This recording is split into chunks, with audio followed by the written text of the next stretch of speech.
Welcome to session 9. Today we're going to speak about future tenses. All right. As you can see here, this is future tenses part 1. So today we're going to speak about be going to and will. All right. However, there are actually 5 different ways that we can speak about the future. So the other 3 we'll get into in session 10. To begin with, be going to. All right. Be going to plus the infinitive.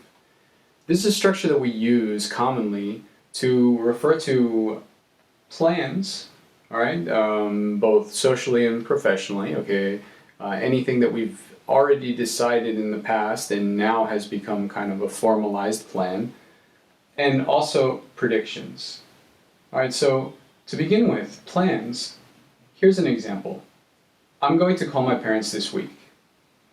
So I haven't spoken to them in a couple weeks, and I like to keep in contact with them. So this week I've already decided that I'm going to call my parents. So that's a plan that I have for this week. All right, as you can see, the structure, I am, okay, the verb to be, going to, plus the infinitive call. Another example, we're going to go out for dinner tonight. So imagine that you're with your partner, you have the night free, and you decided, yesterday that you were going to make some reservations. So today I can talk about my plan, and I can say, well, we're going to go out for dinner tonight. All right, so you'll probably notice as we go through these that I don't necessarily say I'm going to go out. All right, it's very common amongst native speakers to pronounce this as I'm gonna go. All right, so I hope that's not confusing for you, but it's the way that almost everybody pronounces, all right? So we're gonna go out for dinner tonight. So I may pronounce it correctly just to emphasize, but I may just kind of run through it as gonna go. So if you don't recognize exactly what I'm saying, this is the reason why. Now, with predictions, we can also use going to. All right, and as you can see here, these are predictions based on evidence. Now, what exactly does this mean? Well, evidence is essentially any clue that you have to help you kind of predict what might happen in the future. So imagine, for example, you look out your window and you see that the sky is dark and the clouds are black or gray. All right, what might you predict?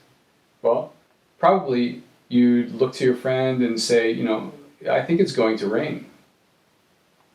Right? It's a prediction based on the evidence that we see outside, the color of the sky and the color of the clouds. Right? So this is what we call a prediction based on evidence. Now, it doesn't necessarily have to be evidence that's physical. For example, if you're a football fan or a soccer fan and you like to follow Real Madrid, maybe an important game is on, for example, Madrid-Barca, right? You might make a prediction that Real Madrid is going to win, right? How can we make this prediction? Well, if you have some knowledge about the subjects, if you know that Messi is injured or that Real Madrid has been playing very well, the competition, probably isn't up to the same standard, well, then maybe you can make this prediction that Real Madrid is going to win. All right, but it's not just something you're pulling out of thin air. It's something that you actually have evidence to base a prediction upon. Now, let's go all the way down here for a minute, okay? So we can kind of compare these 2 different points, because now we're going to get into will, okay? Will plus the infinitive, which is the standard future tense. And as you can see here, right, I've also put predictions. So these are predictions based on little evidence or sometimes no evidence. All right, so and this is an important difference here, based on evidence, based on little evidence. All right, let's look at a couple of examples of predictions with will. So in 2050 or 2050, cars will fly. Okay, is there evidence? There is some evidence, right? I think Boeing is working on flying taxis that who knows when they'll be put into public use. There are companies that are working on these things right now, right? But really, we don't have any sort of solid evidence that we can base this prediction upon, right? Perhaps if you work in the tech industry and you're, on the front line of these new developments, then maybe you can kind of predict this in a more in a more substantial way, okay, that's based on real knowledge and real evidence. But for most of us, we'd probably just use will. All right, we're talking about 30 years from now. So, another example, humans will reach Mars in the next 50 years. All right, perhaps. All right, but we're predicting something 50 years from now, which is not very sure. So, there's an important difference between predictions based on little evidence and predictions based on evidence, okay? So here, it's something that you're much more familiarized with, right? And most of the time, we really don't use will for predictions because most of the time, we're actually speaking about things that we commonly know, right? You know, we often predict things that we have a relationship with, or you know, we somehow have knowledge about. For example, you know, you didn't study at all, right? You're not going to pass the exam. Or I didn't do very well in the interview. I'm not going to get the position. Or I did great. I think I'm going to get the position. So I think they're going to offer me the job. So in these examples, right, you have a lot of knowledge about, you know, what happened or the situation, etc. So, you know, most of the time when we're speaking, both socially and professionally, we're using these types of predictions, right? They seemed very happy about the presentation, about the proposal. I think we're going to get the contract. So, but down here, these will-based predictions, we don't use very often. So there's just one more point that I wanted to address today, which is this concept of immediate decision. So one thing that's often very confusing for Spaniards is this concept of will for immediate decisions. And let me give you an example of this before we look at the ones on the board. All right, imagine that you walk into a restaurant and you sit down or a bar and the waiter comes over and says, "What would you like to drink?"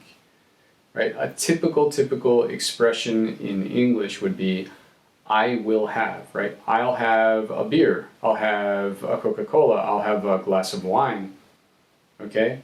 The same ordering drink as ordering foods. All right, so why do we use will in this situation? Well, essentially because it's an immediate decision.